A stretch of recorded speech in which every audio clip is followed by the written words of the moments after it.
LYLAT Wars, also known as Starfox 64 in the US and Japan, the name change coming about over here due to lingering trademark issues with an obscure game for the Atari 2600.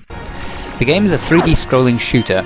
You fly into the screen, shooting enemies, dodging obstacles and collecting pickups. Unlike its predecessor Starwing, on occasion the game moves into all range mode, where you enter a dogfight in an enclosed area. Whilst I'm sure that purists will say that the scrolling sections are best, as a big fan of Rogue Squadron I've always had a soft spot for these 3D parts.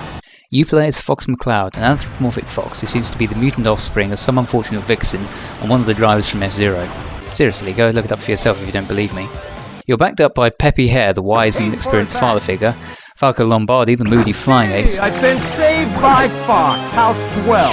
And Slippy Toad, who despite being a member of the galaxy's most elite mercenary team doesn't seem to know his arse from his R-wing.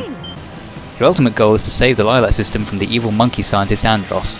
And no, that's not monkey scientist in the sense that Jane Goodall is a monkey scientist, only he's a scientist who's a monkey.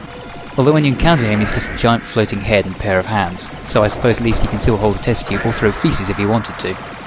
In addition to your wingmen, the game features a host of other supporting characters, all with full voice acting and distinctive broadly drawn personalities.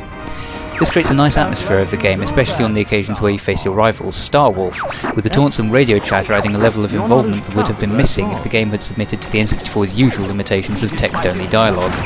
My Emperor! I failed you!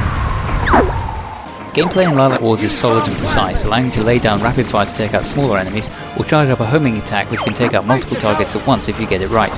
You can pick up bombs, upgrades for your lasers, or rings which increase the size of your health bar.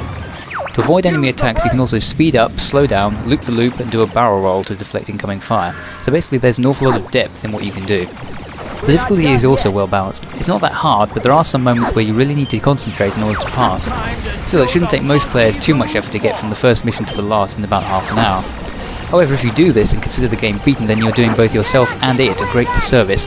The great thing about LYLAT Wars is there are multiple paths to the end, unlocked by fulfilling certain conditions in the levels, like flying through the arches and saving Falco in the first level. It's finding all these alternate exits that's the real challenge of the game and keeps you coming back for another go. It obviously helps that the gameplay feels good enough that you won't mind too much having to play some sections more than once. The levels are nice and varied, offering a good variety of challenges and interesting quirks, such as the level set over the surface of a star, where you need to keep collecting health pickups in order to avoid a horrible fiery death. Some levels also allow you to get out of your R-wing and use a tank or even a submarine.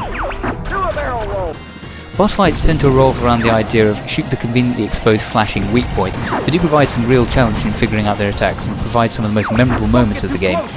There is a 4-player versus mode where you just try to shoot each other down, and it's okay for a short while but not that great, turning into a repetitive cycle of one player getting a missile lock and the other doing a loop-de-loop to remove it.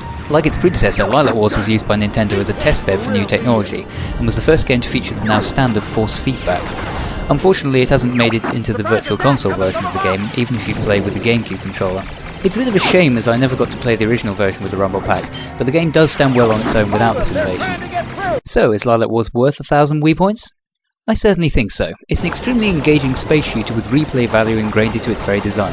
Definitely worth a download.